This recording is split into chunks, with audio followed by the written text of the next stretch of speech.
ouvre maintenant une page consacrée à la santé. Bien vieillir quand on vit en zone rurale n'est pas toujours facile. Comment rester un maximum autonome? Comment avoir une vie sociale dans des villages sans café, sans commerce? C'est pour répondre à ces problématiques qu'a été lancé en 2019 le projet Diapar. Céline Bénard, bonsoir. Bonsoir. Vous êtes à l'origine de ce projet. Vous dirigez par ailleurs l'EHPAD de Segonzac. Alors pour bien comprendre en quoi consiste ce dispositif, on va regarder le reportage de Bruno Pilet et Cécile Landais. Ils ont pu assister à des ateliers. Ah d'accord. Donc c'est 37 plus 92, le résultat se met Comme dans un ce air cadre. de rentrée scolaire. On met le 1 en plus. Non. Dans la mairie de Bellevigne, autour de la table, un atelier mémoire. Plus que des exercices, un moment chaleureux pour ces personnes souvent isolées. Quand on commence à être âgé, qu'on est chez soi tout seul, là, c'est pas très gai. Donc ça permet d'être ensemble, de passer un bon moment, c'est convivial et pour moi, c'est très agréable. Ils sont amenés à être confrontés à tout ça, à des chiffres, et donc ça les aide aussi pas mal à se remettre un petit peu dans le bain de tout ça. Et de garder la mémoire. Et de garder la mémoire de ça, des chiffres. Ce dispositif, mis en place il y a 2 ans, bénéficie à près de 150 personnes dans le sud Charente. Le but, prévenir la perte d'autonomie. Dans ce territoire rural baigné par la vigne et ses paysages de cartes postales, mais sans commerce ni café. D'où ces activités qui apportent un peu de baume au cœur. Ça apporte un peu de réconfort.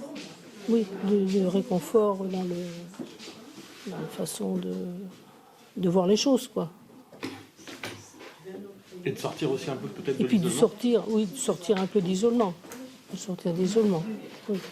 Une dizaine d'ateliers sont proposés chaque semaine.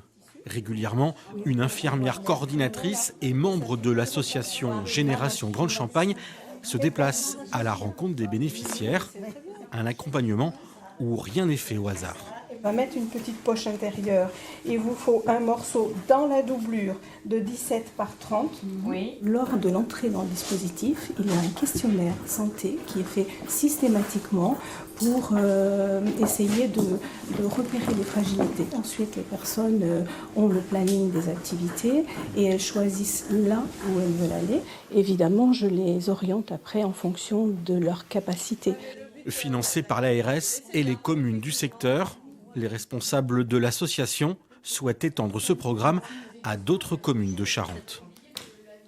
Céline Bénard, bonsoir. Bonsoir. Vous êtes donc à l'origine de ce projet Diapar. Vous travaillez avec des animatrices et une infirmière qu'on a vu dans le sujet.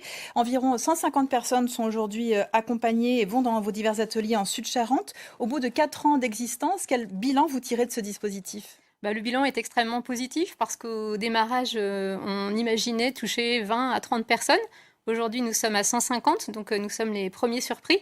On a conscience, évidemment, d'avoir répondu à un besoin sur le territoire, un besoin de lien social. On se dit souvent qu'on est facilitateur du lien social et on sait que ce lien social, il est primordial pour rester en santé quand on est en retraite et qu'on a moins d'interactions sociales de fait. Concrètement, quels sont les bénéfices pour les personnes âgées que vous accompagnez ? Finalement, les personnes, sans s'en rendre compte, contribuent à rester en forme et en santé à travers diverses activités, comme on a pu le voir. La couture, c'est aussi un apprentissage qui mobilise la mémoire, la dextérité. Et puis, quel que soit l'âge, on a toujours des possibilités d'apprendre. Et la particularité aussi des personnes que nous accompagnons, c'est que nous avons des personnes fragiles et des personnes qui le sont moins. Et finalement, il y a une dynamique qui se crée. Les moins fragiles entraînent les plus fragiles dans les activités. C'est une véritable communauté qui s'est créée. Alors, Diapar repose sur un financement de l'Agence régionale de santé et des financements des petites communes dans lesquelles vous intervenez.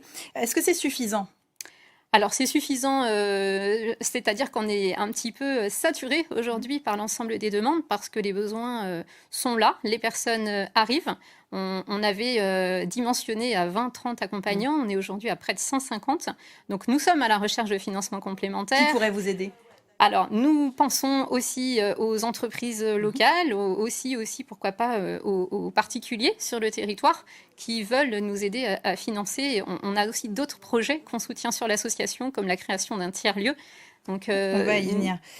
Puisque donc vous dirigez l'EHPAD de Segonzac, qui va accueillir bientôt, à côté de votre bâtiment principal, je crois, un tiers-lieu avec une crèche, un café. Est-ce que là aussi, la démarche est la même de maintenir du lien social dans des villages où il n'y a pas forcément d'activité? Exactement. On est vraiment dans la volonté de mobiliser. Et en fait aussi, nous pensons aux personnes qui sont les plus fragiles que nous accompagnons en EHPAD. Elles aussi, elles ont besoin de s'inscrire dans la vraie vie, de profiter. Et ce n'est pas simple d'accéder à ces loisirs, au plaisir de vivre ensemble quand on est en fauteuil roulant, quand on est atteint de la maladie d'Alzheimer. Donc en fait, l'idée, c'est de faire venir les activités au cœur de l'EHPAD à travers ce tiers-lieu qui va réunir un bistrot associatif que nous construisons actuellement avec les partenaires, mais aussi les familles, les résidents, qui sont là pour nous dire qu'est-ce qu'ils attendent en fait de ce lieu. Et puis une maison d'assistante maternelle, parce que le lien intergénérationnel, on sait aussi qu'il est stimulant. Et puis une petite salle de spectacle et d'exposition culturelle que nous projetons aussi. Merci beaucoup Céline Bénard d'être venue sur notre plateau ce soir. Merci à vous.